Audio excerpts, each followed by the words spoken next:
من الشيطان الرجيم. بسم الله الرحمن الرحيم. قل هو الله أحد الله الصمد لم يلد ولم يولد ولم يكن له كفوا أحد. قال المؤلف والمفسر رحمه الله تعالى: أدام النفع بعلومه وعلومكم في الدارين آمين. إلى أن قال: حديث آخر في الدعاء بما تضمنته من الأسماء.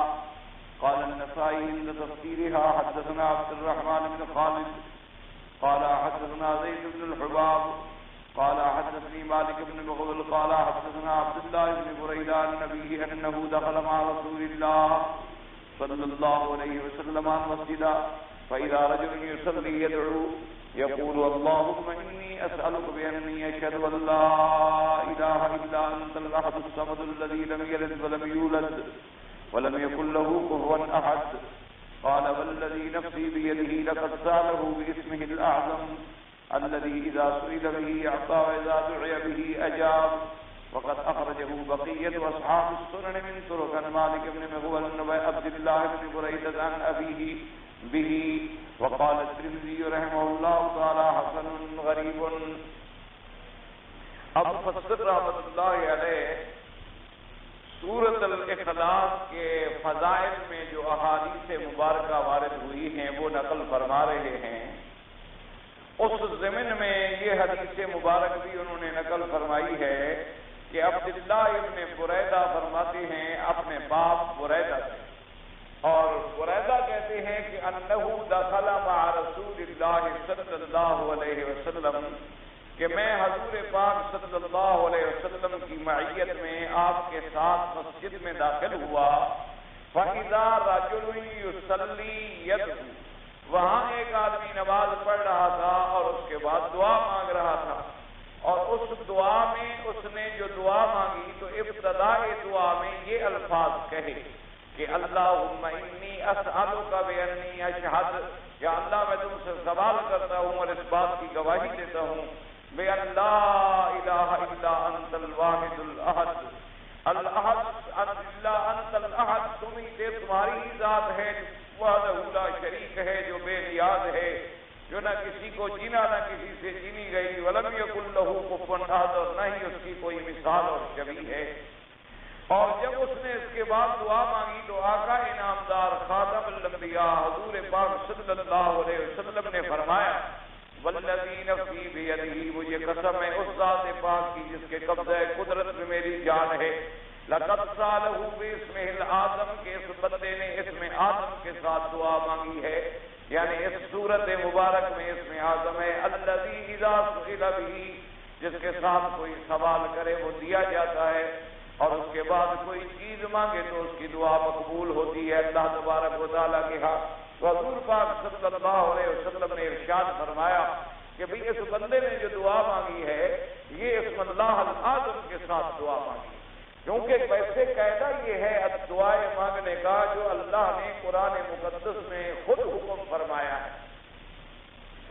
ایک تو ویسے احادیث مبارکہ کی روشنی میں ہمیشہ یاد رکھیں کہ جو بھی دعا بندہ کرتا ہے وہ خالی نہیں جاتا.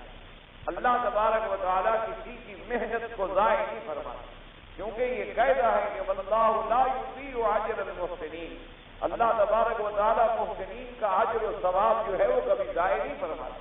اسی طرح قرآن نے دوسری جگہ فرمایا لا یضیع اجر من احسن عملا، جس آدمی نے کوئی بہتر عمل کیا ہے تو اس کا اجر کبھی ضائع نہیں ہوگا. تو دعا سے بہتر عمل کیا ہو سکتا ہے؟ تو جب دعا بہتر عمل ہے بلکہ دعا خلق عبادت ہے، اسی لیے علماء بزرگوں نے، اللہ والوں نے، اہل اللہ نے، اولیاء اللہ نے یہ لکھا ہے کہ آدمی کی دعا پر نظر رکھو کہ وہ دعا کتنی عاجزی سے اور کتنی زاری سے اور کتنی تضرع سے اور کتنے خشوع سے مانگتا ہے، اسی سے اندازہ کر لو اس کی بھلائی کا، اس کی نیکی کا، اس کے سب کچھ کا. کیونکہ دعا کا بطور بظاہر ایک مثال ایسے ہے کہ جیسے ہم کوئی مزدوری کریں تو مزدوری کا کام جب ہم ختم کریں گے تو اس کے بعد ہمیں اس کی اجرت ملے گی. اگر ہم نے نماز پڑھی ہے، اگر ہم نے کوئی طواف کیا ہے، اگر ہم نے کوئی قرآن پاک ختم کیا ہے، ہم نے کوئی حدیث مبارک کا سبق پڑھا ہے، تو اس کے بعد اب اللہ سے اجر لینا ہے، اللہ تبارک و تعالیٰ سے اجرت لینے کا وقت ہے۔ تو اصل تو دیکھنا یہ ہوتا ہے نا کہ اجرت لینے والا اپنی اجرت لینے میں کتنا مخلص ہے، وہ کتنی آرزو اور کتنی تمناؤں کے ساتھ اور کتنی عاجزی کے ساتھ، کتنی گڑ گڑا کے اپنی اللہ سے مانگ رہا ہے۔ تو اللہ تبارک و تعالیٰ بھی پھر بندے کے ساتھ اسی طرح کا معاملہ فرماتے ہیں۔ اس لیے بزرگوں نے لکھا کہ دعا کبھی خالی نہیں جاتی، لیکن اس کی 3 صورتیں ہوتی ہیں۔ ایک صورت تو یہ ہوتی ہے کہ ہم نے جو دعا مانگی اللہ پاک نے وہی نعمت ہم کو عطا فرما دی۔ ایک صورت تو یہ ہو گئی، تب بھی ہماری دعا خالی نہ گئی، جو ہم نے مانگا ہمیں مل گیا۔ اور نمبر 2 یہ صورت ہوتی ہے کہ جو چیز ہم نے مانگی وہ تو ہمیں نہیں ملی، لیکن کوئی مصیبت اور بلا آ رہی تھی جو اللہ نے دفع فرما دی۔ اس مصیبت اور بلا کا ہمیں پتہ نہیں ہوتا، لیکن اس دعا کی وجہ سے اللہ تبارک و تعالیٰ اس کو دفع فرما دیں گے، تو پھر بھی ہماری دعا خالی نہ گئی۔ اور تیسری صورت اس کی یہ لکھی گئی ہے کہ اگر حاجت بھی نہ ملے اور کوئی بلا بھی نہ ہو جو دفع کی جائے، تو اللہ تبارک و تعالیٰ اپنے بندے کی دعا کو محفوظ کر لیتے ہیں اور ذخیرہ کر لیتے ہیں کہ اس کا بدلہ ہم اس کو قیامت میں عطا کریں۔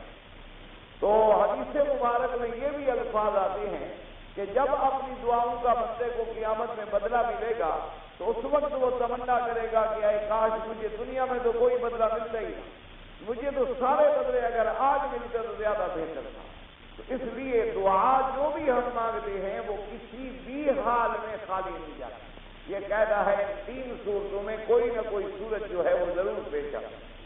اب ہے دعا مانگنے کے آداب اور دعا مانگنے کے اوقات، کیونکہ بعض اوقات کو اللہ نے فضیلت عطا فرمائی، جیسے جمعہ کا دن ہے باقی دنوں سے افضل ہے، اسی طریقے سے جمعہ کے دن کے اندر بھی ایک ساعت مبارکہ ہے عصر سے لے کر مغرب تک، اسی طرح لیلۃ القدر کی جو رات ہے وہ باقی راتوں سے افضل ہے، اسی طریقے سے یوم عرفہ جو ہے وہ باقی سال کے دنوں سے افضل ہے، اسی طرح سے ایام تشریق جو ہے، اسی طرح عشرہ ذی الحجہ کے دن جو ہے، تو اسی طرح رمضان المبارک کا مہینہ ہے، اور پھر رمضان المبارک میں بطور خاص افطار کے وقت میں، یعنی آدمی جب افطاری کے لیے آتا ہے تو اس وقت جو دعا مانگتا ہے تو حدیث مبارک میں آیا وہ دعا بھی منظور و مقبول ہوتی ہے۔ اور اسی طریقے سے حکم ہے کہ ہر 5 نمازوں کے بعد، یعنی ہر نماز کے بعد جو دعا مانگی جاتی ہے وہ بھی اللہ کے ہاں مقبول ہوتی ہے۔ اور اسی طرح مفسرین اور محدثین نے لکھا ہے کہ اگر اللہ آپ کو قرآن نصیب فرمائے، آپ روزانہ قرآن کی تلاوت فرماتے ہیں، تو جب قرآن پاک ختم کیا جائے تو اس وقت بھی جو دعا مانگی جائے وہ مقبول ہوتی ہے۔ اسی طرح جب آپ باہر سے آ رہے ہیں اور کعبۃ اللہ پہ پہلی نظر پڑے تو اس وقت بھی جو دعا مانگی جائے وہ مقبول ہوتی ہے۔ اور اسی طرح مقامات میں جو احادیث مبارک میں آیا ہے کہ بندہ اگر منتظم پہ دعا کرے تو مقبول ہوتی ہے۔ اسی طریقے سے حدیث مبارک میں عین وسط درمیان کعبہ میں، یعنی پرنالہ مبارک کے نیچے، کیونکہ یہ مقام جو ہے یہ مصلی ہے حضرت اسماعیل علیہ السلام کا، یعنی یہاں حضرت اسماعیل علیہ السلام نماز پڑھا کرتے ہیں۔ اور لوگوں نے جو قبر کی بات کی ہے وہ روایت بالکل ناقابل اعتبار ہے، تو اس جگہ بھی دعا جو ہے وہ منظور ہوتی ہے۔ اسی طرح مقام ابراہیم پر، اسی طرح طواف کرتے ہوئے، اسی طرح عمرے کے اندر صفا پہ، اسی طرح مروہ پہ، اسی طرح صفا اور مروہ کے درمیان میں، تو یہ مقامات مقبولیت ہیں اور وہ اوقات مقبولیت۔ اب اس کے بعد دعا کے آداب ہیں۔ دعا مانگنے کے آداب کا تقاضا یہ ہے کہ جب بھی آدمی دعا اللہ سے مانگے تو حضور قلب سے مانگے، یعنی دل و دماغ اسی طرف متوجہ ہو۔ حتیٰ کہ احمد اللہ نے لکھا ہے کہ دعا مانگ رہے ہو اور دل نہیں لگ رہا تو ختم کر دو جلدی جلدی دعا، کیونکہ کہیں بے ادبی کی وجہ سے بجائے فائدہ کے نقصان نہ ہو جائے، کہ آدمی اپنے اللہ کی طرف مخاطب ہو اور توجہ کامل نہ ہو۔ انسان ہے نا، کبھی دعا مانگ رہا ہے لیکن خیال کسی اور طرف لگ گیا، یا پریشان بیٹھا ہے خیال اسی طرف چلا گیا، تو پھر اس کا طریقہ یہ ہے کہ دعا مختصر کر دے۔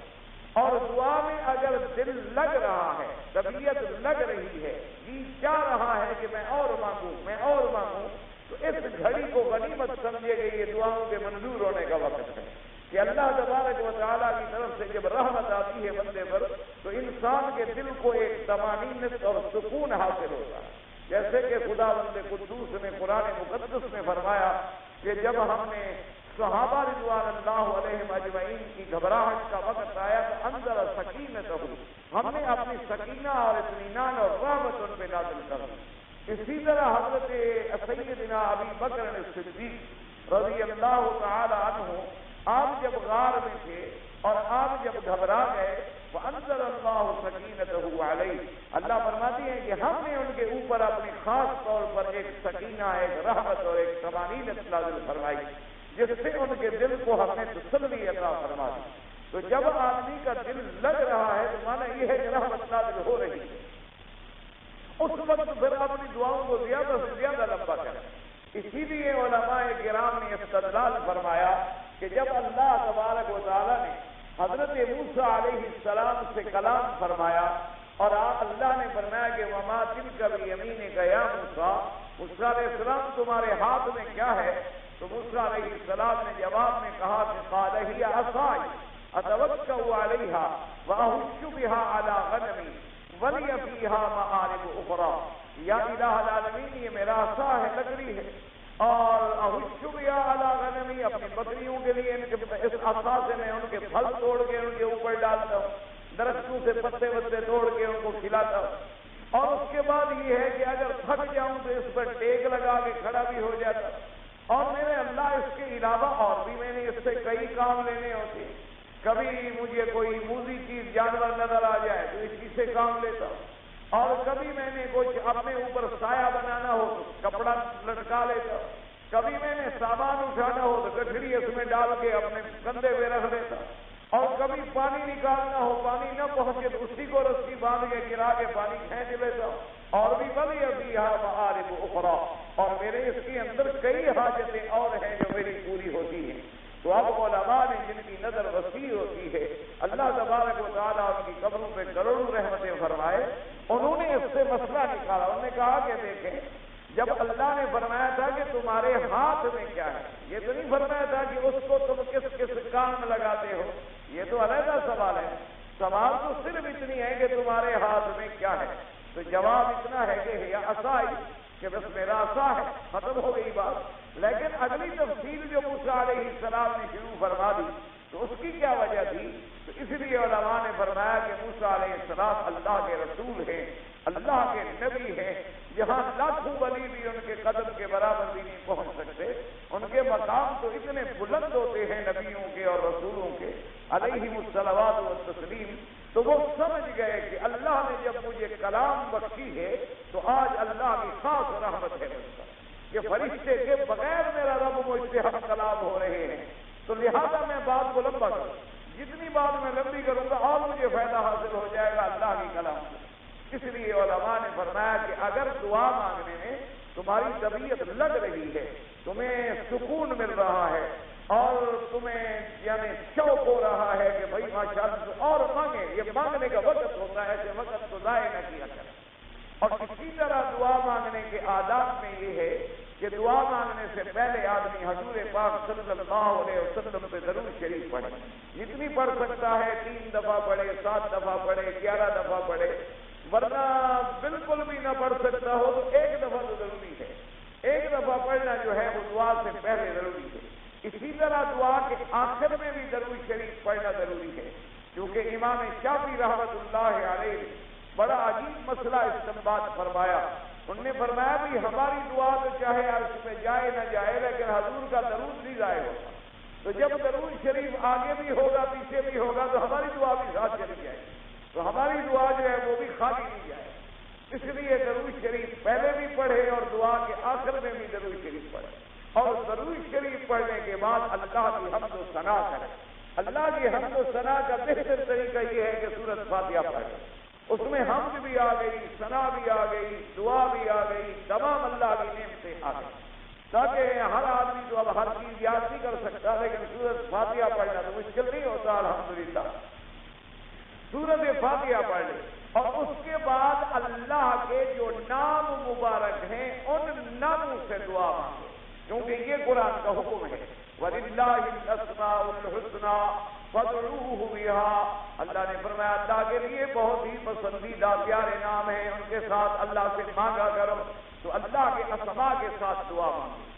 اب بزرگوں نے اس آیت سے پھر مسئلہ نکالا، انہوں نے کہا کہ اللہ کے بہت نام ہیں، 99 نام جو ہیں وہ تو حدیث مبارک میں موجود ہیں، ان للہ 99 اسما، اللہ کے 99 نام ہیں جو صحیح حدیث مبارک میں موجود ہیں۔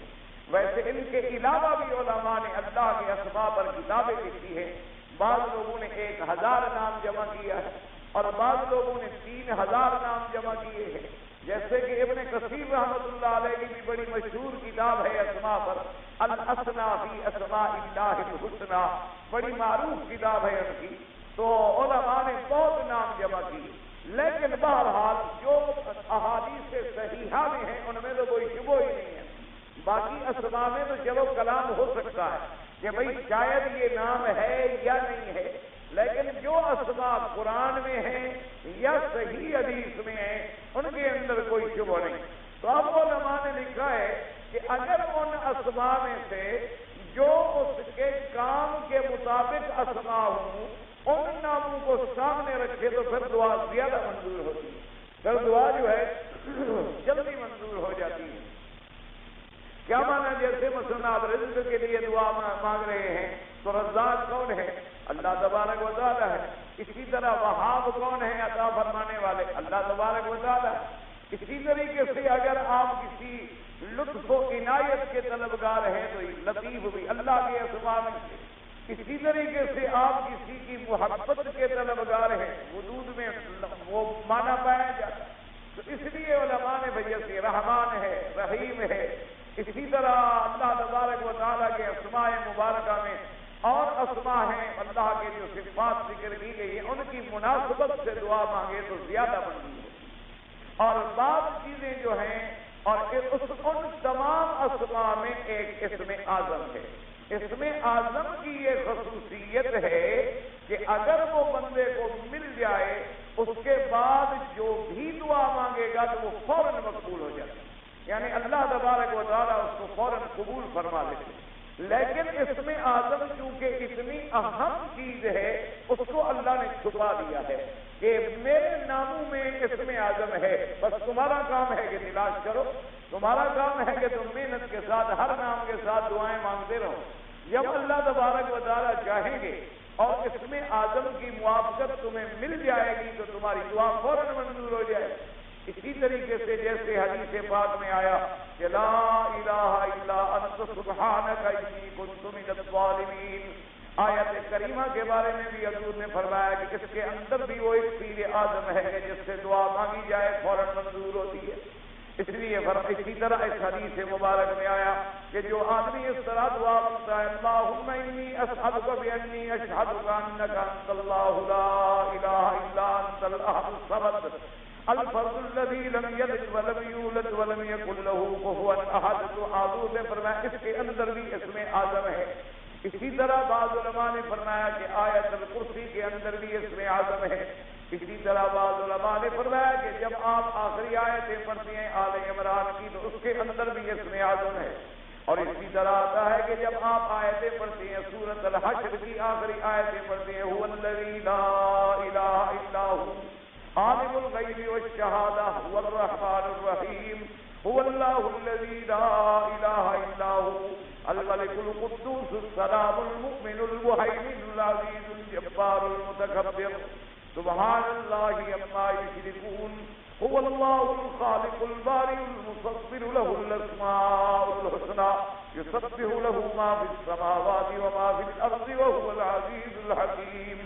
حدیث مبارک میں آتا ہے کہ اس کے اندر بھی اسماء اسم اعظم ہے۔ تو اصل بات یہ ہے کہ وہ اسم اعظم جو ہے ان کے اندر اللہ نے ایک راز رکھ دیا تاکہ بندہ جو ہے وہ جستجو اور تلاش میں لگا رہے، اور جب وہ جستجو اور تلاش سے اس چیز کو پا لیتا ہے تو بس اللہ کی رحمت جو ہے فوراً آ جاتی ہے۔ اور اسی لیے بعض لوگوں نے فرمایا کہ لفظ اللہ یہ جو ہے اسم اعظم ہے، انہوں نے فرمایا کیونکہ یہ اسم ذات ہے اور باقی تمام اسماء جو ہے وہ صفاتی اسماء ہے. اس لیے علماء نے فرمایا کہ یہ اسم اعظم ہے. بعض علماء نے جمع فرما دیا کہ یا اللہ یا رحمان یا رحیم یا حی یا قیوم یا ذا الجلال والاکرام یا الہنا الہ کل شیء الہا واحدا لا الہ الا انت اللهم انت الميسر لكل عسير وانت على كل شيء قدير یا حی یا قیوم برحمتک یا ارحم الراحمین. انہوں نے فرمایا ان کے اندر کہیں اسم اعظم ہے. یہ معنی نہیں ہے کہ وہ کون سا ہے، وہ تو اللہ تبارک و تعالیٰ جانتے. اللہ تبارک و تعالیٰ چاہتے ہیں تو اپنے بندوں کو اس کا علم بھی عطا فرما دیتے. جیسے کہ قرآن مقدس میں آیا کہ حضرت سلیمان علیہ السلام نے جب اپنا ارادہ ظاہر فرمایا کہ مجھے ملکہ بلقیس کا تخت چاہیے، وہ ابھی پہنچ جائے، تو قرآن پاک میں آتا ہے قال عفریت من الجن انا آتیک بہ قبل ان تقوم من مقامک وانی علیہ لقوی امین. جنوں میں جو بڑا تھا عفریت، اس نے کہا کہ حضرت اگر مجھے حکم دیں تو اتنی دیر میں میں وہ تخت لا سکتا ہوں جتنی دیر آپ کی مجلس مبارک ہے، یعنی جب تک آپ کی مجلس ہے. ابھی آپ اٹھیں گے نہیں انشاءاللہ مجلس ختم کر کے تخت آ جائے. آپ نے فرمایا یہ تو بہت دیر ہے، یہ بھی مجھے گوارا ہے. جب آدمی اللہ کا بن جاتا ہے نا تو پھر دیکھیں نا ان کے لیے یہ بات بھی بڑی دیر ہے کہ اس میں اتنی دیر بھی ہمیں قبول نہیں ہے. حالانکہ ملک کے صنعا سے شام تک ایک تخت لانا ہے. آج دنیا اتنی ٹیکنالوجی میں ترقی کر گئی ہے، اتنی جلدی وہ منگوا سکتے ہیں. ایسی کوئی طیارہ ابھی ایجاد ہوا ہے؟ دنیا اتنی ترقی کر گئی ہے ماشاءاللہ کہ چاند پہ کمند ڈال رہی ہے، ستاروں پہ کمندیں ڈال رہی ہے، خلا میں اپنے اسٹیشن قائم کر رہی ہے. لیکن اس جدید ترقی یافتہ دور میں بھی ابھی کوئی ایسی چیز پیدا نہیں ہوئی کہ اتنا بڑا عظیم تخت اور شاہی بادشاہی تخت، عرش عظیم بہت بڑا تخت تھا، وہ اس کو بے عین ہی پورے کا پورا اٹھا لیا جائے. اچھا ویسے بھی آپ تخت کو اگر نکالیں گے تو کھولیں گے، ورنہ کیسے دروازے سے نکلے گا؟ یا آپ چھتیں پھاڑیں گے تو وہاں چھتیں بھی نہ پھٹیں، دروازے بھی نہ ٹوٹیں، تخت بھی نکل آئے، تخت کھلے بھی نہ، اور اتنی دیر میں صنعا سے یمن پہنچ جائے کہ مجلس کی دیر 1 گھنٹہ 2 گھنٹے ہوگی. لیکن آپ نے فرمایا مجھے یہ بھی قبول نہیں ہے. قال الذی عنده علم من الکتاب انا آتیک بہ قبل ان یرتد الیک طرفک. جو اللہ والے وہاں بیٹھے تھے ان کے پاس اسم اعظم تھا. انہوں نے کہا کہ حضرت سلیمان علیہ السلام سے کہ حضرت مجھے حکم دیں، اگر اجازت ہو تو آپ ذرا آنکھیں بس ایسے چھپکیں گے اور تخت آ جائے گا. تو فرماتے ہیں فلما رآہ مستقرا عنده، حضرت سلیمان نے بس آنکھیں بند کی، کھولی تو تخت موجود تھا، تخت پہنچ گیا تھا اتنی دیر. تو اب اسی سے اندازہ فرما لیں کہ اسم اعظم کیا چیز ہے. اس لیے علماء نے فرمایا کہ الذی عنده علم من الکتاب، جس کو اللہ نے کتاب کا علم دیا تھا، یعنی اس کے پاس اسم اعظم تھا. اس کے بعد اسی لیے بعض علماء نے فرمایا کہ اللہ نے حضرت خضر کو بھی اسم اعظم عطا فرمایا. اور اسی سے یہ بھی دلیل ہے کہ اللہ چاہے تو کبھی یہ اسم اعظم جو ہے چھوٹے کو عطا فرما دے اور بڑے کو عطا نہ فرمائے. کیا مانا؟ یعنی سلیمان علیہ السلام بڑے ہیں، وہ تو نبی ہے اور دین و دنیا کے بادشاہ ہے، لیکن ان کے پاس بیٹھنے والا جو ہے اس کے پاس علم موجود ہے، اس کے پاس علم موجود ہے. حضرت سلیمان علیہ السلام نے خود نہیں استعمال فرمایا، ورنہ اگر آپ کے پاس بھی ہوتا تو آپ حکم فرما دیتے کہ آ جاؤ. اس لیے علماء نے فرمایا یہ ضروری نہیں ہے، یہ اللہ کی رحمت ہوتی ہے، اللہ کا کرم اور شان ہوتی ہے.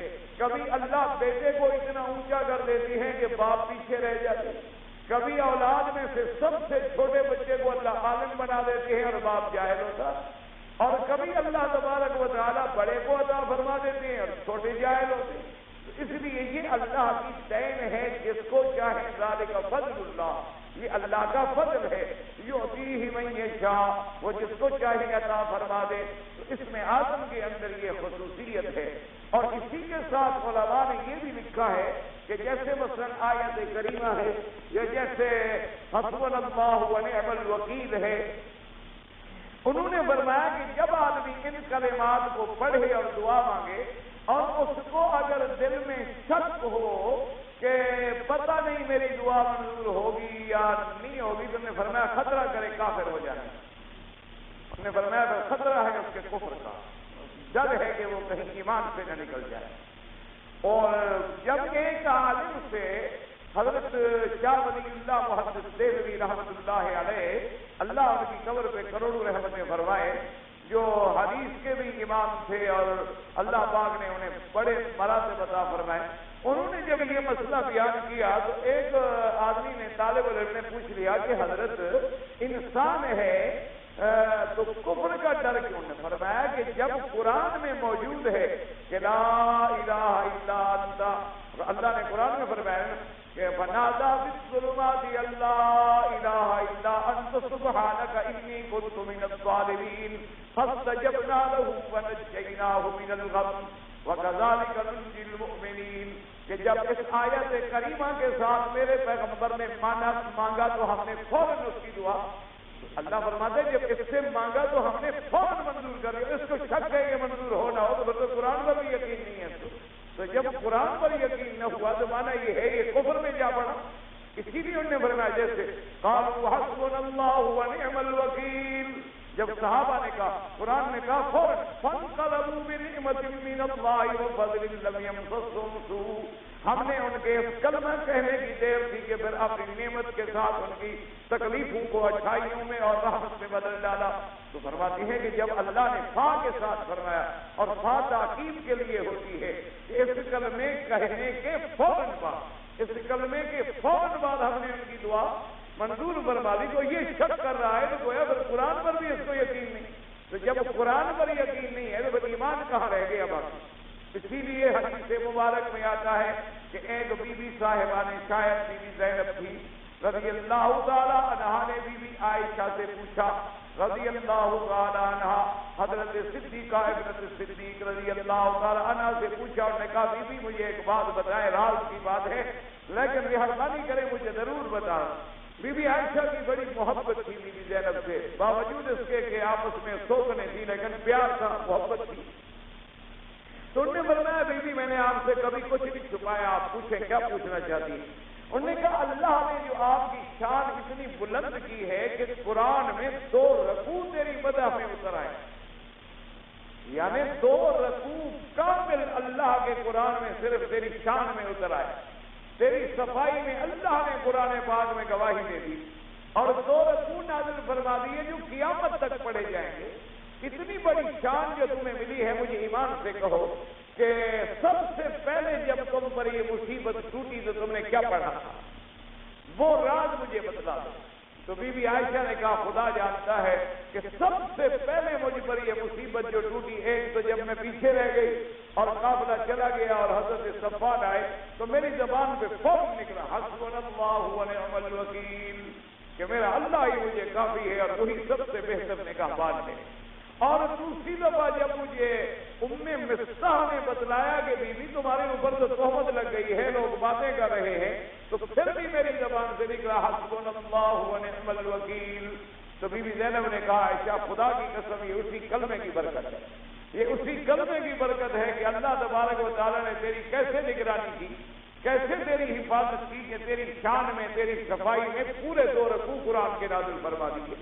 تو اسی لیے علماء نے لکھا ہے کہ یہ کلمہ مبارک جو ہے، اسی طرح فرماتی ہے کہ جب ابراہیم علیہ السلام کو آگ میں ڈالا گیا تو آپ نے پڑھا حسبنا اللہ ونعم الوکیل۔ اسی طرح حدیث مبارک میں ہے کہ جب ابراہیم علیہ السلام اپنی بیوی بچوں کو مکے میں اکیلا چھوڑ کے جانے لگے تو آپ بیوی نے پوچھا کہ کیوں چھوڑ کے جا رہے؟ انہوں نے کہا اللہ کا حکم ہے، تو بیوی نے کہا حسبنا اللہ ونعم الوکیل۔ انہوں نے بھی یہی کلمہ پڑھا تو اللہ تبارک و تعالیٰ نے پھر ان کی کیسے حفاظت کی کہ وہ جگہ جہاں کوئی بندہ نہیں تھا قیامت تک کے لیے بندے ٹوٹ پڑے، بندے کے دلوں کو اللہ تبارک و تعالیٰ نے اپنے کعبے کی طرف کھینچ ڈالا کہ ساری دنیا تڑپ رہی ہے اور قیامت تک تڑپتی رہے گی اور دوڑتی رہے گی اور پھرتی رہے گی۔ اور پھر کیسے اللہ نے اسماعیل علیہ السلام کو آباد فرمایا کہ آپ کے خاندان سے پیدا فرمایا حضرت محمد مصطفیٰ صلی اللہ علیہ وعلا آلہ واصحابہ وسلم تسلیما کثیرا کثیرا۔ اللہ کے کروڑوں صلاۃ و سلام ہو میرے بدنی پاک پر۔ اللہ تبارک و تعالیٰ نے ایسا نبی بھیجا کہ جس کے مقابلے میں قیامت تک کوئی نبی نہیں آ سکتا۔ تو اس لیے ہمیشہ یاد رکھیں کہ جب دعا مانگیں تو پھر کسی یقین کامل کے ساتھ مانگیں، اسی طرح میرے نبی پاک نے حدیث میں ایک اور ادب بھی سکھلایا، فرمایا ایسا نہ کیا کرو کہ دعا مانگتے مانگتے مایوس ہو جاؤ، کہو جی اتنے دن ہو گئے مانگ رہے ہیں کام تو نہیں ہو رہا، اتنے دن ہو گئے دعا مانگتے مانگتے پتہ نہیں لوگوں کی منظور ہوتی ہوگی، پتہ نہیں کیا ہے، اور میں ایسا نہ کیا کرو۔ ایسا کرنا جو ہے وہ اللہ تبارک و تعالیٰ کے ساتھ ایمان صحیح کی نشانی نہیں۔ اور اسی طرح دعا کے آداب میں یاد رکھو یہ بات بھی ضروری ہے کہ جب دعا مانگو تو شریعت کے خلاف دعا نہ مانگو، یعنی کوئی چیز ایسی نہ مانگو جو اللہ رسول کے حکم کے خلاف ہو۔ اللہ تبارک و تعالیٰ معاف فرمایا کہ سود کھانا حرام ہے، تم دعا مانگو کہ سود مجھے زیادہ ملے، تو یہ اللہ کے غضب کو دعوت دینے والی بات۔ رشوت کھانا حرام ہے، تم دعا کرو کہ لوگ پھنسیں اور کام زیادہ آئیں اور مجھے رشوت ملے اور دعا مانگ رہے ہو، تو یہ چیزیں حرام ہیں۔ یا تم دعا مانگو کہ یہ آدمی جلدی بڑھے، اس کی بیوی فارغ ہو اور میں نکاح کروں، تو یہ چیزیں حرام ہیں۔ اسی طریقے سے دعا مانگو کہ ابا جان جلدی فوت ہوں، خامخواہ میں وارث بنوں، تو یہ چیزیں حرام ہیں۔ جو چیزیں شریعت میں مانگنا حرام ہیں وہ بھی نہ مانگو۔ اور اسی طرح اب ہر آدمی دعا مانگے جی میں بادشاہ بن جاؤں، ہر آدمی تو بادشاہ نہیں بنتا، یہ چیزیں عقل کے اصول کے روایات کے خلاف ہیں۔ تو اس لیے دعا کو مانگے جو کم از کم معقول بھی ہو اور شرعاً حلال اور جائز بھی ہو، قطعیت رحم بھی نہ ہو کہ کسی کا رحم توڑ رہے ہو، کسی کو نقصان پہنچا رہے ہو، کسی کی بربادی اور ہلاکت کی دعائیں کر رہے، اللہ میاں بس دشمن میرا مر جائے، دشمن میرا مر جائے، یہ کیا دعا؟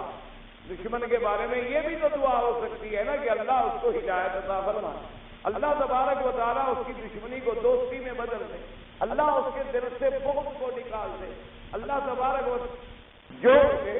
اس لیے دعا کے لیے خصوصی طور پر خیال کیا کرو، اور دعا مانگنے میں یہ بھی یاد رکھو کہ اللہ کے سوا کسی غیر سے مانگنا جو ہے وہ کفر اور شرک، یہ ہمیشہ یاد رکھو۔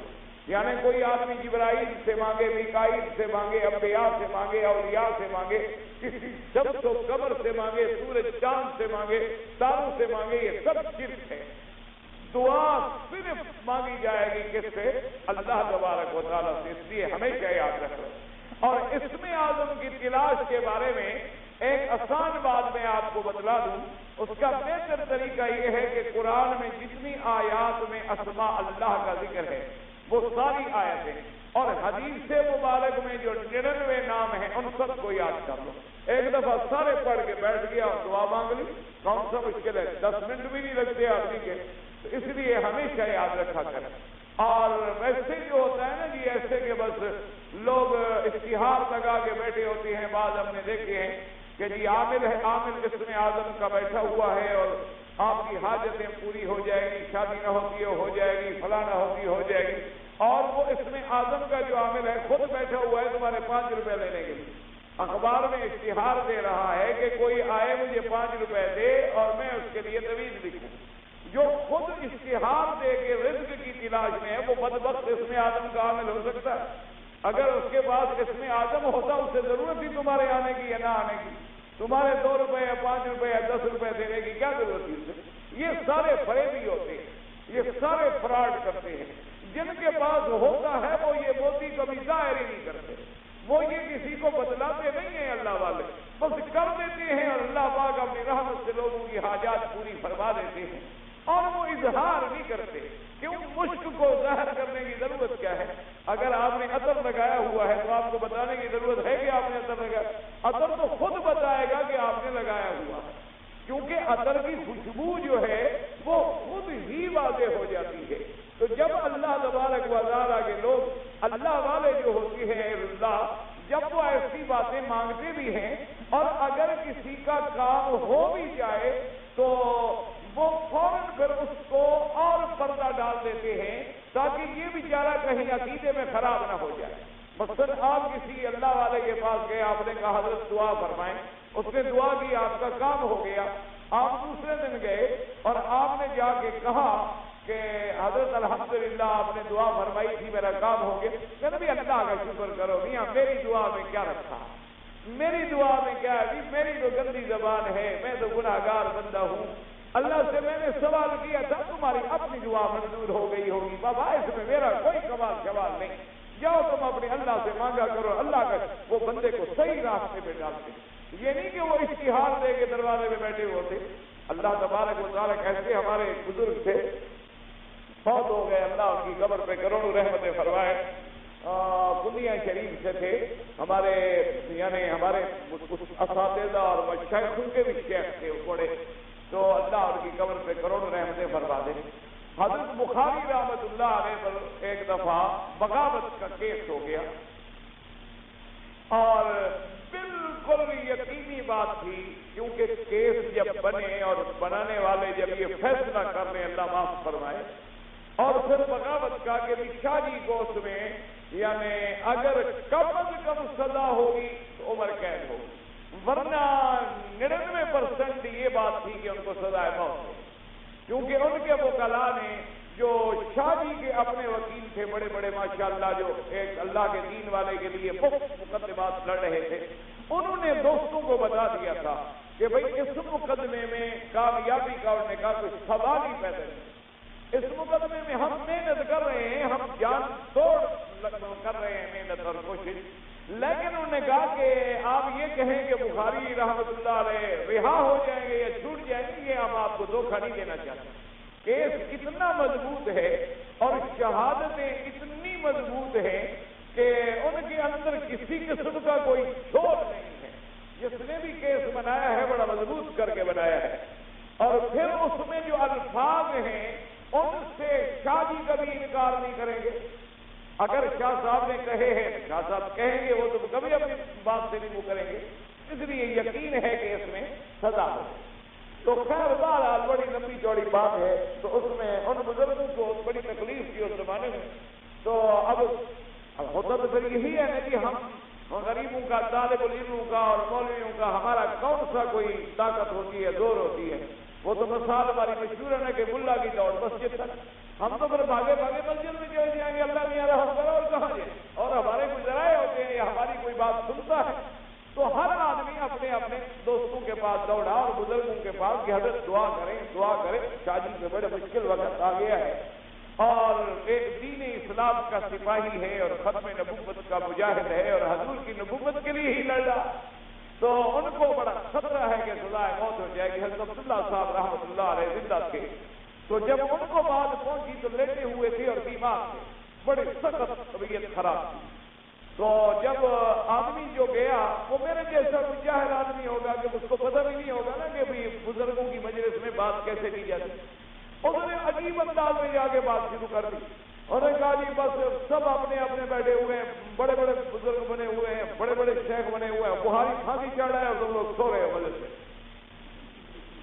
میرے جیسا کوئی جاہل ہوگا نا جی، طالب ہوتے ہیں نا ہمارے جیسے پاگل، ان کو پتہ تو ہوتا نہیں بڑوں کی مجلس میں کیسے بیٹھا جاتا ہے، کتنے ادب کا تقاضا ہوتا۔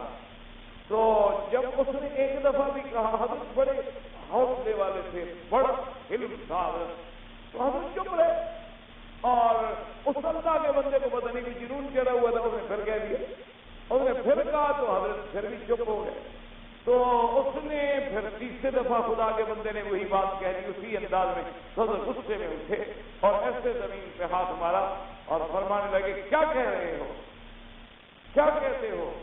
انہوں نے کہا شاہ جی کو پھانسی ہو جائے گی، اور کیا کہتا ہوں؟ یہی کہہ رہا ہوں کہ شاہ جی کو پرسوں پیشی ہے، پھانسی ہو جائے گی، ابھی میں وکیلوں کو مل کے آ رہا ہوں۔ تو حضرت کی آنکھیں مبارک سرخ ہو گئی اور فرمانے لگے ماں اللہ سے امیدہ، میاں والے کے ضلع کے تھے نا اس طرح بولتے تھے، ماں اللہ سے بڑی امیدہ، ماں تندرست ہوتا تو اج رات بخاری باہر ہوتا، پر ہوں بھی 2 رات نہ لنگا کرتا۔ اتنے جوش میں آ کہنے لگے مجھے بھی اپنے رب سے امید، اگر میں تندرست ہوتا تو آج رات بخاری باہر، لیکن میں بیمار ہوں، پڑھ نہیں سکتا ہوں، اس لیے 2 راتیں تو لگ جائے گی، لیکن بخاری باہر آئے۔ اللہ تبارک و تعالیٰ نے بیٹھ گئے، بس ہاتھ اٹھائے، رونا شروع کر دیا، اللہ گیا۔ یہ ہوتے ہیں اللہ والے، یہ نہیں ہوتے کہ جی ہمارے ہاتھ میں سب کچھ ہے، ہم جو چاہیں گے کر ڈال، وہ خدا کے بندے نفع نقصان کا مالک اللہ ہے، خود بزرگ بیمار ہے، اس کو شفا دینے والا کون ہے؟ اللہ تبارک و تعالیٰ۔ خیر دعا ہوتی نہیں، اللہ کے آگے ہم نے رات کو بھی دعائیں مانگی ہوں۔ 2 دن گزرے، فیصلے کی پیشی تھی، ہندو انسپیکٹر پولیس کا لدہ رام، مشہور بات ہے، عدالتوں کا ریکارڈ ہے، ہندو تھا اور وہی پولیس آفیسر تھا، اسی کی رپورٹ پہ مقدمہ بنا تھا، وہ جناب حالانکہ اس کی گواہی ہو گئی، سب کچھ ہو گیا، وہ پیشی والے دن زبردستی آ گیا، عدالت میں پیش ہو گیا، درخواست پیش۔ اس نے کہا کیا بات ہے؟ اس نے کہا جی میں اپنی گواہی گھر دینا چاہتا ہوں۔ انہوں نے کہا آپ تو گواہی دے چکے ہیں؟ اس نے کہا جی بس دے چکا ہوں، لیکن مجھے ضمیر جو ہے وہ سونے نہیں دیتا، مجھے ضمیر میرا اندر سے میرے ساتھ جنگ کر رہا ہے، میں نے جو گواہی دی ہے بالکل جھوٹ بولا ہے، مجھے کہا گیا تھا میں نے جھوٹ لکھا ہے جو لکھا ہو۔ انہوں نے کہا کیا کہہ رہے ہو، تمہیں پتا ہے کہ اس کی سزا تمہیں؟ انہوں نے کہا جی مجھے پتا ہے، نوکری بھی جائے گی، جیل بھی جاؤں گا، سب کچھ جاؤں گا، لیکن مجھے یہاں کی سزا منظور ہے، آگے کا نرک جو ہے وہ منظور نہیں ہے، جہنم۔ ہندو آدمی، ہندو یعنی مسلمان بھی نہیں، پھر کیا بری ہو گئی، بات ہی ختم ہو گئی۔ جب رپورٹ بنانے والا آدمی آگے کہہ دے کہ میں نے جھوٹ لکھا تھا، تو اس کے بعد کسی سزا کے ہونے کا کوئی امکان ہے؟ سوال ہی پیدا نہیں ہوتا، بات ختم۔ تو اللہ والے جب مانگتے ہیں اور پھر جب ان کو جا کے کہا کرنے کا میں یہ بخار تھا، میری طبیعت خراب تھی، پتہ نہیں ماں کیا تھا، پتہ نہیں میں نے کیا کہا تھا، ایسے شادی تو خود اللہ کا ولی آدمی ہے، اس کی اپنی کوئی دعا لگی ہے، میری کون سی دعا تھی کہ میری دعا سے شادی چھوٹ گئے؟ میری دعا ہوتی تو میں خود ٹھیک نہ ہوتا، بیماری سے اٹھ کے کھڑا نہ ہو جاتا، بس بات ہی ختم کر دی۔ یہ لوگ ہوتے ہیں صحیح معنوں میں اہل اللہ، جو اپنی باتوں کو یہ رنگ نہیں دیتے کہ جو ہم چاہیں گے کر دیں گے، ہمارا حضرت مشکل کشا ہے اور حاجت روا ہے اور دکھوں کو ٹالنے والے، یہ کفر ہے۔ دکھوں کے ٹالنے والا صرف اللہ ہے، حاجت روا صرف اللہ ہے، دعا جس سے مانگی جائے صرف اللہ ہے۔ ہاں جو اللہ والے ہیں ان کو اللہ نے عنده علم من الکتاب، اللہ نے ان کو اگر کچھ دیا ہے اس سے وہ مانگتے ہیں تو ان کی دعائیں منظور ہو جاتی ہیں۔ جیسے کہ میرے پاک نبی نے اس حدیث میں فرمایا، آپ نے فرمایا مجھے اللہ کی قسم ہے اس بندے نے ایسے نام کے ساتھ دعا مانگی ہے کہ جو بھی مانگے گا منظور ہو۔ اس لیے جب بھی دعا مانگے یقین سے مانگے، ایمان سے مانگے، ایقان سے مانگے اور اس انداز میں مانگے۔ میرے پاک نبی نے فرمایا کہ رو رو کے مانگے۔ اگر فرمایا لم تبکوا فتباکوا، اگر رونا نہ آئے تو رونے والی شکل بنانے، رونے والی شکل بنانے، کیوں بندہ جتنی عاجزی کرتا ہے، جتنی اپنی ذلت کا اظہار کرتا ہے، اتنی رحمت کو جوش آ جاتا ہے، اتنی اللہ کی رحمت کو جوش آ جاتا ہے۔ جیسے بزرگوں نے لکھا ہے جی کہ ایک اللہ والے بیمار تھے تو باہر ایک بچے نے آواز لگائی کہ کوئی حلوہ خریدے گا، وہ 100 حلوہ بیچ رہا تھا۔ تو بزرگوں نے کہا اس بچے کو بلاؤ، بچہ آ گیا اور تھال بھرا ہوا، انہوں نے کہا یہ سارا تھوڑا تھوڑا تول کے تقسیم کر کے جتنے آدمی بیٹھے سب کو کھلا، اس نے سب کو کھلا۔ آگے ہمارے جیسے مولوی بیٹھے تھے حلوہ خور، ہاں ہمارے حلوائی بہت ہوتے ہیں، فدائی تھوڑے ہوتے ہیں، حلوائی بہت ہوتے ہیں، چوری والے مجبور آپ نے سنے، وہ تو بہت ہوتے ہیں ماشاءاللہ، خون دینے والا کوئی کوئی ہوتا ہے۔ تو وہ ہم تو کھانے والے تھے جناب، سب حلوہ ہڑپ کر کے ختم ہو گیا۔ جب وہ پورا تھال ہی ختم ہو گیا تو بچے نے کہا کہ حضرت پیسے، انہوں نے کہا بھائی پیسے تو نہیں، تو انہوں نے کہا حضرت پیسے نہیں ہیں تو میں کیا کروں؟ آپ نے مجھ سے حلوہ کو کرنا ہے، میں نے خریدا ہے لیکن میرے پاس پیسے جو نہیں ہے، اللہ کے بندے صبر کرو، دے گے آپ کو۔ اس نے کہا حضرت میں تو نوکر ہوں، حلوہ تو کسی دکاندار کا ہے، میں بیچتا ہوں اور مجھے روز کی اتنی مزدوری ملتی ہے، اور میں اگر پیسے لے کے نہیں جاؤں گا تو اتنا بڑا ظالم ہے میری چمڑی ادھیڑ ڈالے گا، وہ تو مجھے مار مار کے ستیہ ناش کر دے گا کہ تم پیسے کھا گئے ہو یا چھپا دیے ہیں یا چوری کیے ہیں۔ حضرت نے فرمایا اللہ کے بندے جب میرے پاس نہیں ہے تو آخر میں کیا کروں؟ تو اس بچے نے جا کے باہر رونا شروع کر اور چیخنا شروع کر دیا کہ میں مارا گیا اور میں لٹ گیا اور بزرگوں نے حلوہ بھی میرا لے لیا اور پیسے بھی نہیں دیتے ہیں اور میں کہاں جاؤں اور میں تو برباد ہو گیا۔ اس نے رونا شروع کیا تو حضرت نے فرمایا دعا کرو، حضرت نے بھی رونا شروع کر دیا۔ اتنی دیر گزری کہ کوئی آدمی آیا اور اس نے حضرت کی خدمت میں آ کے نظرانہ دیکھا کہ حضرت کی ہدیہ قبول فرمایا۔ حضرت کہا اس بچے کو پیسے دے دو، اور انہوں نے کہا حضرت اس کا تو 100 حلوہ 4-5 روپے کا ہوگا، یہ تو 100-200 روپے سب اسی کو دے دو۔ دار نہ گریت کود کے حلوہ فروش اپنے رحمت کیا درایت اندر بجوش۔ فرمایا جب تک وہ حلوے والا بچہ رویا نہیں میرے مالک کی رحمت بھی تو جوش میں نہیں آئی، اسی کے رونے سے تو کام بنا ہے، وہ رو پڑا ہے تو رب بھی راضی ہو گیا نا، بھیج دیے پیسے، اس لیے سارے اسی کو اٹھا کے دے۔ اس لیے بزرگوں نے لکھا ہے کہ بچہ روتا ہے تو ماں کی چھاتی میں دودھ زور لگاتا ہے، دودھ اچھلتا ہے اور دودھ پیدا ہوتا ہے. دیکھا نہیں کہ جانور کا بچہ بھی ہو وہ بھی اگر رونا شروع کرے گا تو ماں دودھ کے لیے تیار ہو جائے. تو اگر اتنی اثرات حیوانات و انسانوں میں ہیں تو اللہ کی رحمت بھی تب جوش میں آتی ہے جب تم خدا کے سامنے روتے ہو. اگر تم خود ہی مکر کر رہے ہو تو دعا کیسے منظور ہو؟ اب ایک آدمی ماشاءاللہ کی دعا مانگ رہے یا الہ العالمین میری ہر گناہ سے توبہ ہے اور گناہ جیب میں ہے، اور دعا مانگ رہے یا اللہ تیری رحمت کا بڑا امیدوار ہوں، مہربانی فرما ساری نعمتیں عطا فرما دے، اور جب منہ کے ہاتھ والے داڑھی چٹ ہے یہ کون سی آخر دعا ہے؟ یعنی چہرہ بھی حضور کے مخالف بنا کے بیٹھا ہوں، اللہ کے نا فرماؤ پھر بھی بیٹھے جی اللہ بڑا کری، اللہ تو بڑا کری میں ہمیں بھی تو کہا ہے کہ ہم حیا والے بنے. ہمیں کیا کہا ہے اللہ تبارک و تعالیٰ کہ میں کریم ہوں تم بے حیا بن جاؤ. اللہ نے فرمایا نہیں وہاں خلقت الجن والانس الا لیعبدون، میں نے جن و انس کو اپنی عبادت کے لیے بنایا ہے. تو تم بھی تو عبادت والے بنو، عبادت والا چہرہ بناؤ، عبادت والے ہاتھ بناؤ، عبادت والی زبان بناؤ. اگر ہمارا کھانا بھی حرام ہے، پہننا بھی حرام ہے، لباس بھی حرام ہے، شکل بھی ہماری شریعت کے خلاف ہے، عمل بھی شریعت کے خلاف ہے، پھر میرے مدنی پاک نے فرمایا کہ ہاتھ اٹھائیں گے اور بڑا گڑ گڑ گا کے کہیں گے یا رب یا رب یا رب اللہ یستجاب لہ. فرمایا پھر ان کی دعائیں کہاں منظور ہیں؟ پھر ان کی دعائیں کیسے منظور ہو سکتی ہیں؟ دعائیں تو تب منظور ہوتی ہوں جب رزق حلال. اسی لیے حجاج بن یوسف جو بہت بڑا ظالم ہذہ الامہ، اس امت کا بڑا ظالم انسان گزرا ہے، وہ جب گورنر بنا تو اس نے اپنے وزیروں سے مشیروں سے پوچھا کہ اس شہر میں میری گورنری کے علاقے میں کوئی اللہ والے بھی ہیں، کوئی نیک لوگ بھی ہیں، صالحین بھی ہیں؟ انہوں نے کہا جی 2-3 آدمی ہیں، بڑے اللہ کے بزرگ ہیں اور ہر وقت اللہ کی عبادت میں مشغول رہتے ہیں اور بڑے مستجاب الدعوات ہیں. جو آدمی ان کی خدمت میں حاضر ہوتا ہے دعا فرماتے ہیں تو اللہ قبول فرما لے. اور کہا اچھا ٹھیک. تو اس نے دعوت کا انتظام کیا اور کہا کہ سب مولویوں کو بلاؤ اور ان کو بھی دعوت دی. اور ان کو جب دعوت دی انہوں نے انکار کر دیا. اس نے پھر ہیلا کیا، بہانہ کیا، بہرحال آخر وہ دعوت میں آ گئے. جب دعوت میں آ گئے، کھانا وانا کھا لیا، فارغ ہو گئے، تو انہوں نے حجاج سے کہا کہ بھی ہمیں تم نے دعوت کھلائی ہے، جزاک اللہ خیر، اللہ تمہیں بدلہ دے گا، تو بہرحال کوئی کام ہے، کوئی بات ہو تو ہمیں بھی بتاؤ. اس نے کہا بس الحمدللہ میرا کام ہو گیا. اس نے کہا کیا مطلب؟ اس نے کہا میں نے ظلم کرنا ہے تو مجھے بددعا دیتے، میں نے جو کھانا کھلایا وہ حلال نہیں تھا، تمہارے پیٹوں میں حرام کا کھانا چلا گیا، جاؤ جتنا مرضی ہے زور لگاؤ میرے خلاف بددعائیں کرو، اب تمہاری دعائیں شعائیں منظور ہی نہیں ہوں. تو ایک دفعہ کھانا حرام چلا جائے تو دعائیں منظور ہونا ختم ہو جاتی ہیں، اور ہمارا مکمل حرام ہو تو کیسے منظور ہو؟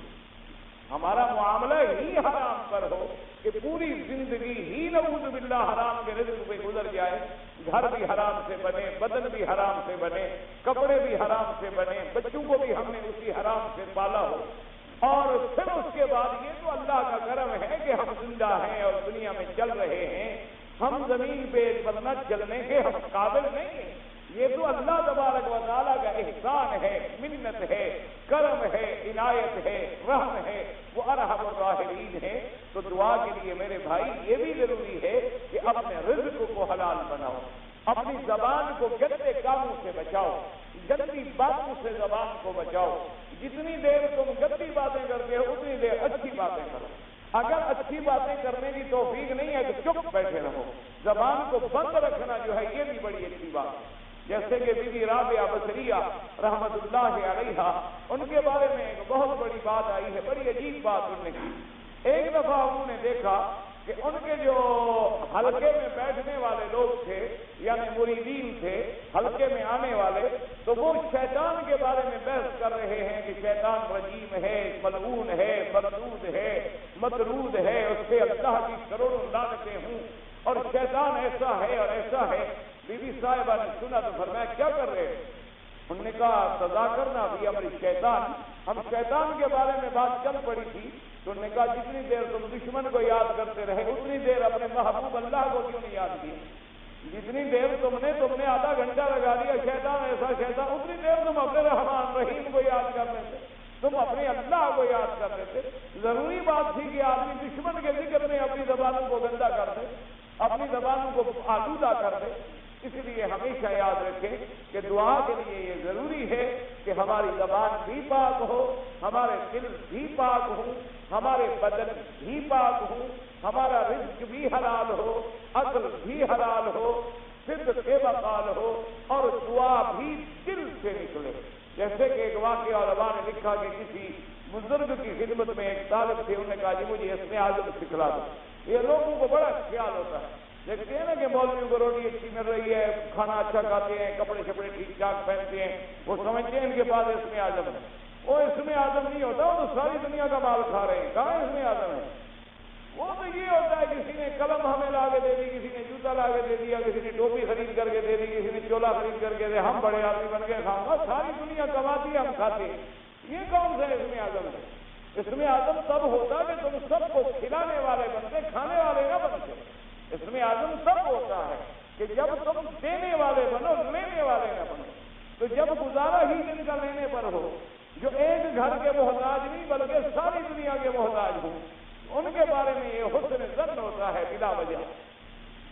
تو خیر بہرحال وہ اللہ والے آپ نے کہا بھائی خدا کے بندے چھوڑو اسم اعظم کے پیچھے پڑے ہو، جو قرآن حدیث میں آئے ہیں پڑھا کرو، اللہ پاک رحمت فرمائیں گے۔ اور نے کہا نہیں حضرت آپ کے پاس اسم اعظم ہے۔ اب جناب شاگرد ضد کر گیا، اب شاگرد بھی تو شاگرد ہوتے ہیں، ضد کر گیا تو کیا کرے آدمی کا؟ تو اس نے کہا نہیں میں تو حضرت نہیں چھوڑوں، میں تو خوش ہوں۔ اب اس نے جب بالکل حضرت کو تنگ کر دیا نا جی، حضرت پریشان ہو گئے، سردیوں کا زمانہ تھا، دریا بڑا جوش سے بہ رہا تھا، شاگرد کو ساتھ لیا اور چلے گئے، دریا کے کنارے جا کے کھڑے ہو گئے، فرمایا کہ ابھی اس دریا میں تیرو اور پرلے کنارے پر ایک درخت ہے، اس درخت کے نیچے ایک چیز رکھی ہوئی ہے، وہ لے کے واپس آؤ، اگر انشاءاللہ مر گئے تو میری جان چھوٹ گئی الحمدللہ، اور اگر تم زندہ سلامت بچ گئے تو تمہیں اسم اعظم سکھا دوں۔ وہ بھی پکا سکتا۔ اس نے کہا حاضر جی ہم نے سیکھنا ہے، جاتے ہیں دریا میں مرتے ہیں، دیکھا جائے گا، مر گئے تو جان چھوٹ گئی۔ خیر جی وہ دریا میں کود گیا، پار چلا گیا، وہ چیز اٹھائی، واپس برتا کرتا پہنچ گیا۔ اب آیا سردی تھی، خیر حضرت نے آگ شاگ جلائی، ہوش آ گیا، کہا بھائی کیا حال ہے؟ اس نے کہا جی الحمدللہ آپ کو وعدہ پورا ہو گیا، مجھے اسم اعظم بتا دیں، میں دیکھو دریا گزر گیا، لے بھی آیا، اب تو آپ کا فرمان ہے، وعدہ ہے۔ آپ نے فرمایا ہاں بالکل بتاتا ہوں، لیکن ایک بات تو مجھے بتاؤ کہ اس جانے اور آنے میں تم پر کوئی ایسا وقت بھی آیا کہ جب تمہارے اعضاء اور قوت اور بازو اور ہمت اور سب کچھ جواب دے گئی؟ اس نے کہا حضرت جاتے ہوئے تو مجھے بڑا جوش تھا اسم اعظم سیکھنے کا، واپسی میں جب میں آیا ابھی دریا کا کنارہ کافی دور تھا کہ پھر میرا بدن پورا ختم ہو گیا، چل ہو گیا، جواب دے گیا، اب کوئی طاقت نہیں بچی، اب مجھے 100% یقین ہو گیا کہ میں مر جاؤں گا اور ڈوب جاؤں۔ پھر میں اس وقت پھر تم نے کیا کیا؟ انہوں نے کہا جی اس وقت میں نے کہا یا اللہ تیرے سوا بچانے والا، میں نے کہا یہی تو اسم اعظم ہے، اسی نے تو تمہیں بچا لیا نا، تم آ گئے کہ نہیں آ گئے؟ انہوں نے کہا کہ ہاں جی آ چکے۔ انہوں نے کہا یہی اسم اعظم ہے، لیکن مانگا اس طرح کرو جیسے آج مانگا ہے۔ مانگنے کے لیے وہ کیفیت ضروری ہے جو تمہاری آج ہوئی تھی کہ جب ساری آرزویں مٹ گئی، صرف دل سے آواز نکلی تو رحمت آ گئی۔ تم یہ کرتے ہو کہ گولی بھی کھا رہے ہو اور زمزم بھی پی رہے ہو، تو فائدہ مٹی کا ہو، نہ گولی پر یقین ہے نہ زمزم پہ، دونوں پر مذبذبین بین ذلک لا الہ الا ولا الہ الا، نہ ادھر نہ ادھر۔ بھائی اگر زمزم کی شفا میں یقین ہے تو پھر دوا کا سوال ہی پیدا نہیں ہوتا، پھر دیکھیں اللہ قادر ہے، یا پھر دوا بھی سنت ہے، پھر دوا پر یقین رکھیں، آپ علاج کرائیں، اللہ پاک شفا دیں گے۔ اللہ تبارک و تعالیٰ جیسے حضرت سیدنا عبداللہ بن مسعود رضی اللہ تعالیٰ عنہ جب بیمار ہوئے اور حضرت امیر المؤمنین سیدنا عثمان رضی اللہ تعالیٰ عنہ دعا کے لیے تشریف لائے تو آپ نے فرمایا کہ حضرت ابن مسعود میں تمہارے لیے طبیب بھیجوں تاکہ تمہارا علاج کرے۔ فرمایا الطبیب امرضنی، میرے طبیب ہی نے تو مجھے بیمار کیا ہے، طبیب کہاں سے بھیجیں گے آپ؟ نے کہا حضرت میں مدینے سے، نے کہا میرا طبیب میرا رب ہے، اسی نے تو مجھے بیمار کیا، اسی نے بیمار کیا ہے، تم کیا طبیب بھیجو گے؟ وہ میرا رب ہے شفا دینے کا، مرض تو بہو بھائی، جب میں بیمار ہوتا ہوں تو شفا مجھے وہی دیتا۔ یعنی اسباب پر عمل کرنا جائز تھا، لیکن مقام اتنی بلند تھا کہ اسباب کو ختم کر دیا، اسباب کی ضرورتوں کو بھی سامنے نہیں رکھا۔ اور اس کے بعد انہوں نے کہا کہ اچھا حضرت اگر آپ فرمائیں تو میں کچھ رقم بھیج دوں آپ کی خدمت میں، کچھ ہدیہ بھیج دوں۔ فرمایا جب میں زندہ تھا تندرست تھا تو تم نے کبھی پوچھا نہیں، اب جب میں موت کے کنارے پہنچا ہوا ہوں تو پیسے لے کے کیا کروں گا؟ تو حضرت عثمان نے عرض کیا، انہوں نے کہا کہ حضرت آپ نے مہربانی فرمائے قبول کر لیں، چلو بہت تو برحق ہے، آپ کے بچوں کے پیسے کام آ جائیں گے۔ فرمایا عجیب آدمی ہو، میں نے اپنے بچوں کو سورۃ الواقعہ یاد کروا دی ہے، وہ روزانہ رات کو پڑھتے ہیں، ان کو ضرورت کیسے ہو سکتی ہے؟ جب حضور پاک نے فرما دیا ہے کہ جو آدمی سورۃ الواقعہ پڑھے گا لم تصبہ الفاقۃ ابدا، وہ کبھی بھوکا نہیں ہو سکتا، تو جب یہ میرے مدنی کا فرمان ہے اور میرے قرآن پاک کی صورت ہے، میں نے بچوں کو یاد کرا دی اور روزانہ پڑھتے بھوکے رونے کا سوال ہی پیدا نہیں ہوتا، تمہارے ہدیے کی انتظار کریں، تمہارے ہدیے کے انتظار کرنے کی کوئی ضرورت نہیں۔ یہ مقام ہوتے ہیں پھر مقام اللہ والوں سے، یہ مقام ہوتے ہیں جن کا مراتب اتنا اللہ نے بلند کر دیے ہیں، ان کو قرآن پر بھی یقین ہے، فرمان محمد مصطفیٰ پر بھی یقین ہے، تو پھر جب دل سے دعا مانگیں گے اور پھر یہی الفاظ کہیں گے کہ اللہم انک انت اللہ لا الہ الا انت الاحد الصمد الفرد الذی لم یلد ولم یولد ولم یکن له کفوا احد، اور اسی طرح اللہم انت اللہ لا الہ الا انت لا الہ الا انت سبحانک انی کنت من الظالمین، لا الہ الا اللہ الملک الحق المبین، لا الہ الا اللہ الحلیم الکریم، لا الہ الا اللہ سبحان رب السماوات والارض ورب العرش العظیم۔ حضور نے فرمایا جو آدمی یہ کلمات پڑھ کے دعا مانگے گا، جو بھی دعا کرے گا فوراً منظور ہوگی، لیکن شرط یہی ہے کہ ایمان کامل نصیب ہو جائے۔ دعا کریں اللہ آپ کو بھی نصیب کر دے، اللہ مجھے بھی نصیب کر دے۔ اللہ تبارک و تعالیٰ قدیر ہے، ہم گناہ گار ہیں لیکن دلوں کو بدلنے والا جو آپ ہے۔ کہتا ہے کہ ایک آدمی ہے شوہر تو نماز پڑھتا ہے لیکن بیوی نماز نہیں پڑھتی، تو اس کے بارے میں کیا حکم ہے؟ امام احمد بن حنبل رحمۃ اللہ علیہ جن کے فقہ پر یہاں قانون چلتا ہے، یہاں امام احمد بن حنبل رحمۃ اللہ علیہ کی فقہ، اور آپ لوگ تو ماشاءاللہ پیران پیر کو بڑا مانتے ہیں نا، پیران پیر جو تھے ان کا مسلک بھی حنبلی تھا، وہ بھی امام احمد بن حنبل رحمۃ اللہ علیہ کے مسلک پر تھے۔ تو اس امام کا فتویٰ یہ ہے کہ اگر ایک نماز بھی چھوڑ دی ہے بیوی نے تو بیوی کافر ہو گئی، جب بیوی کافر ہو گئی تو نکاح خود بخود ختم ہو گیا۔ وہ فرماتے ہیں نکاح بھی ختم ہو جاتا ہے اور ایک نماز چھوڑنے والا آدمی کافر ہو جاتا ہے، اور اگر مر جائے اس کا جنازہ بھی نہ پڑھو اور مسلمانوں کے قبرستان میں اس کو دفن بھی نہ کرو۔ یہ تو امام احمد بن حنبل رحمۃ اللہ علیہ کا فتویٰ ہے۔ باقی امام فرماتے ہیں کہ وہ فاسق اور فاجر ہو جاتا ہے اور ایسا اس نے عمل کیا ہے کہ کفر کے قریب پہنچ گیا ہے، کیونکہ نماز بندے اور اللہ کے درمیان میں صلہ ہے، تو جب آپ نے وہ سلسلہ ہی توڑ ڈالا تو گویا اللہ سے آپ کا تعلق ہی ختم ہو گیا۔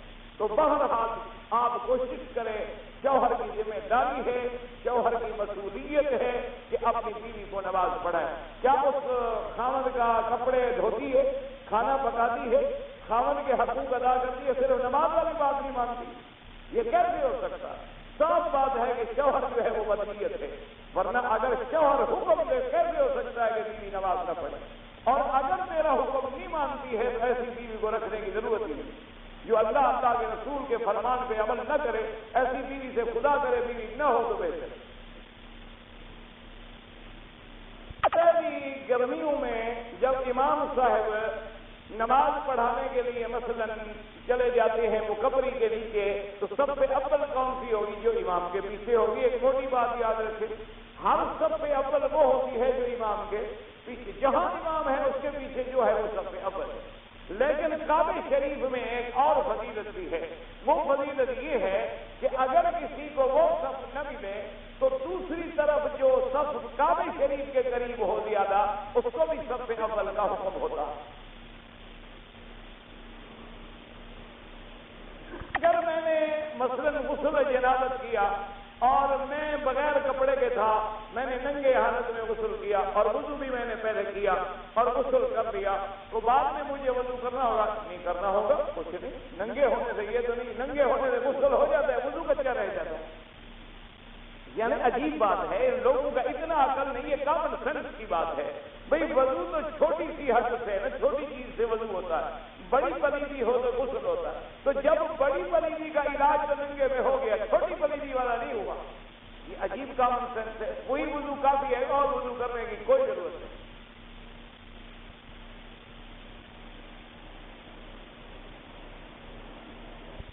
کہ میرے گھر کے قریب جو مسجد ہے وہ نماز کے فوراً بعد بند کر دیتے ہیں، اس لیے میں وہاں سے مجبور ہو کے اٹھ کے گھر آ جاتا ہوں اور وہیں چپ کر کے بیٹھا رہتا ہوں، اللہ کا ذکر کرتا ہوں، پھر اشراق پڑھ لیتا ہوں، انشاءاللہ اللہ آپ کو اشراق کا ثواب عطا فرمائیں گے، کوئی ایسی بات نہیں ہے۔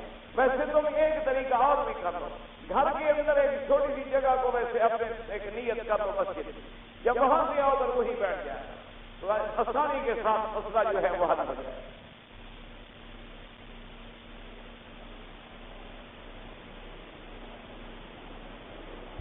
ہمارے مسجد میں ایک حافظ صاحب نے نماز پڑھائی تو فاتحہ میں اس کو غلطی ہوئی، پیچھے سے کسی نے اس کو لقمہ دیا، وہ چپ ہو گیا اور پھر اس نے سجدہ صاحب بھی نہیں کیا۔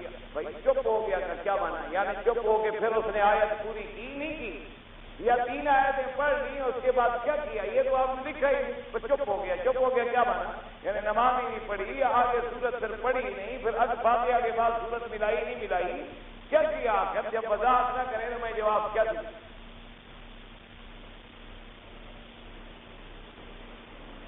جی، اور میں پاکستان سے عمرے کے لیے کراچی آیا، ماشاءاللہ سامان میں نے بھول کے اس چین پہ رکھ دیا، سامان میں احرام تھا وہ اندر چلا گیا، ماشاءاللہ مجھے آتے آتے بخار بھی ہو گیا، جتنے آگے میں نے سامان تلاش کیا سامان نہ ملا، گم ہو گیا۔